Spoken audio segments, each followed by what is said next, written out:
Morning students, good morning.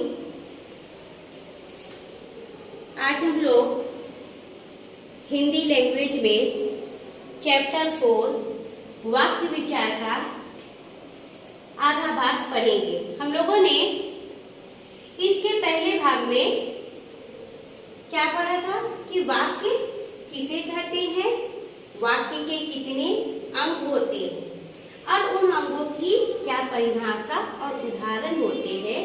इन सभी बातों की जानकारी हम लोग पिछली कक्षा में कर चुके हैं।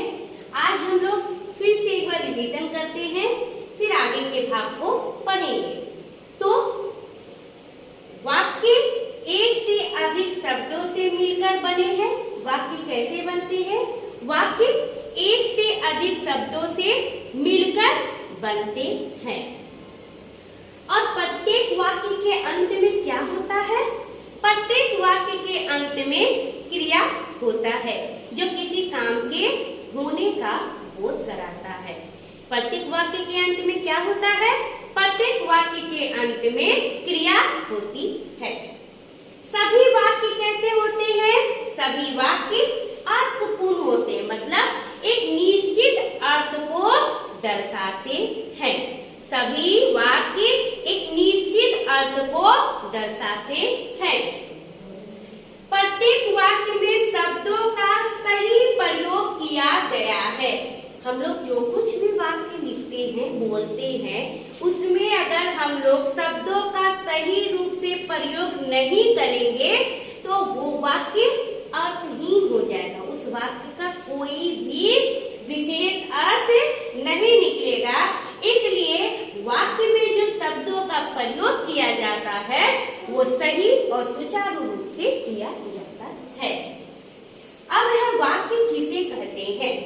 किसी भाव या विचार को पूरी तरह प्रकट करने वाले सार्थक शब्दों के समूह वाक्य कहलाते हैं। किसी भाव या विचार को, किसी के भाव या विचार को प्रकट करने के लिए शब्दों के जो सार्थक समूह है उन समूह को ही वाक्य कहते हैं। जैसे मीरा पुस्तक पढ़ रही है। अब जानेंगे पार्ट्स ऑफ सेंटेंस मीन्स वाक्य के अंग। वाक्य के कितने अंग होते हैं? हम लोग पिछली क्लास में पढ़ चुके हैं। वाक्य के दो अंग होते हैं।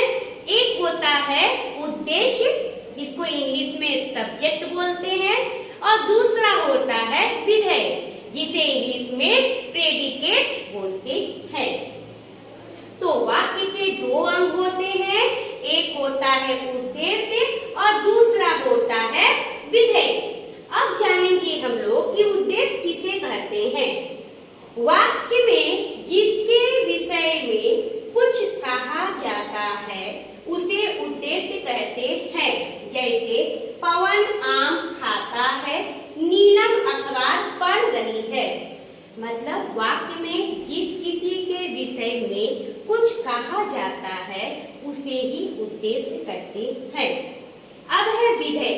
वाक्य में उद्देश्य के विषय में जो कुछ भी कहा जाता है, कोई भी सेंटेंस में इस उद्देश्य यानी सब्जेक्ट के विषय में जो कुछ भी कहा जाता है उसे विधेय कहते हैं, जिसे इंग्लिश में हम लोग क्या बोलते हैं? प्रेडिकेट। तो उसे विधेय कहते हैं। जैसे कृष्ण स्कूल जाता है, मीरा नाचती है।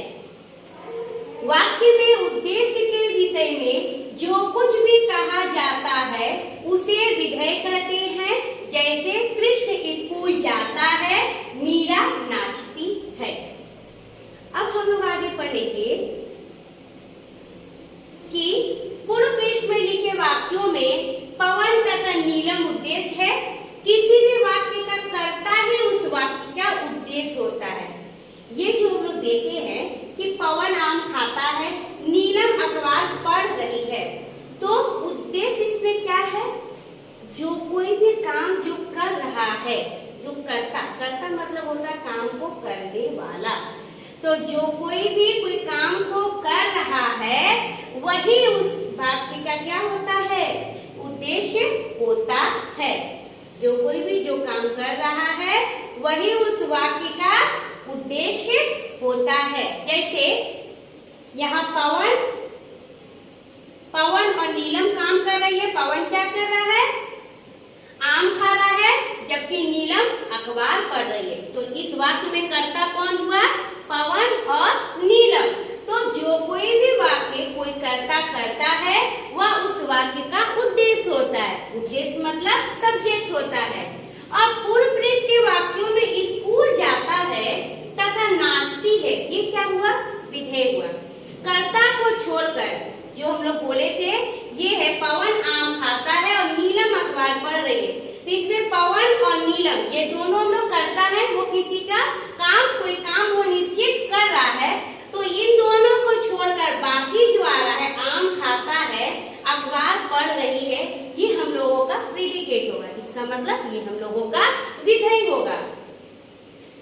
पूर्व पृष्ठ के वाक्यों में स्कूल जाता है तथा नाचती है विधेय है।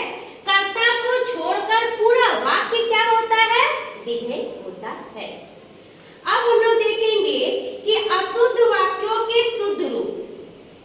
हम लोग बहुत अधिक अपने क्या है उच्चारण में गलती करने की वजह से वर्तनी हमेशा गलत लिखते हैं।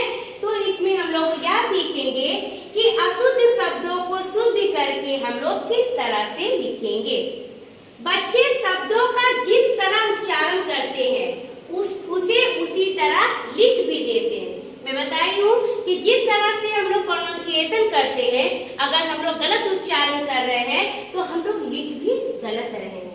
यदि उच्चारण गलत हुआ तो निश्चित रूप से शब्द भी गलत ही लिख जाता है। अगर हम लोग गलत उच्चारण कर रहे हैं तो हम लोग जो लिख रहे हैं जो शब्द वो गलत ही लिख पाएंगे। जैसे दयालु, यह शब्द अशुद्ध है, इसका सही रूप होगा दयालु, यानी दयालु। इसमें बड़ी ऊ की मात्रा लिया हुआ है क्योंकि ये शब्द गलत है। दयालु जो ये शब्द है वो अशुद्ध है, गलत है, जबकि दयालु में छोटी ऊ की मात्रा होती है और ये उस शब्द का सही रूप है। इसलिए हमें शब्दों का सही उच्चारण करने का प्रयत्न करना चाहिए, जिससे कि हम किसी भी शब्द को सही लिख सके। प्राय जिन शब्दों की वर्तनी बच्चे गलत लिखते हैं उनमें से कुछ की शुद्ध वर्तनी को नीचे दी जा रही है। इन्हें ध्यान से देखे, पढ़ो और सीखो। यहाँ इस पुस्तक में ये दिया गया है कि बहुत सारे बच्चे अपने गलत उच्चारण के कारण बहुत सारे वर्तनी लिखे हुए शब्द को गलत लिखते हैं। तो आप लोग ध्यान से देखिएगा कि किन किन शब्दों को आप गलत लिखते हो और उसका सही रूप क्या है।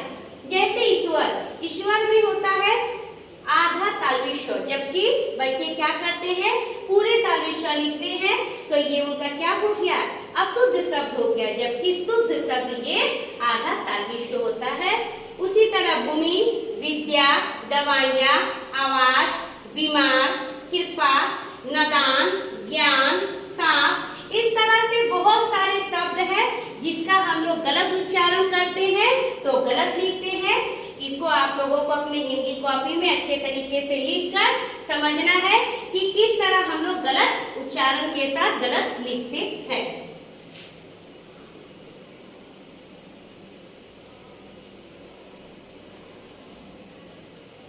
आज हम लोग क्या पढ़े? आज हम लोग पढ़े सबसे पहले कि वाक्य किसे कहते हैं, वाक्य के कितने अंग होते हैं, उन दोनों अंगों के क्या परिभाषा और क्या उदाहरण है, और अशुद्ध वाक्य को, अशुद्ध शब्दों को किस तरह से शुद्ध करके हम लोग लिखेंगे। ओके, थैंक यू बच्चों।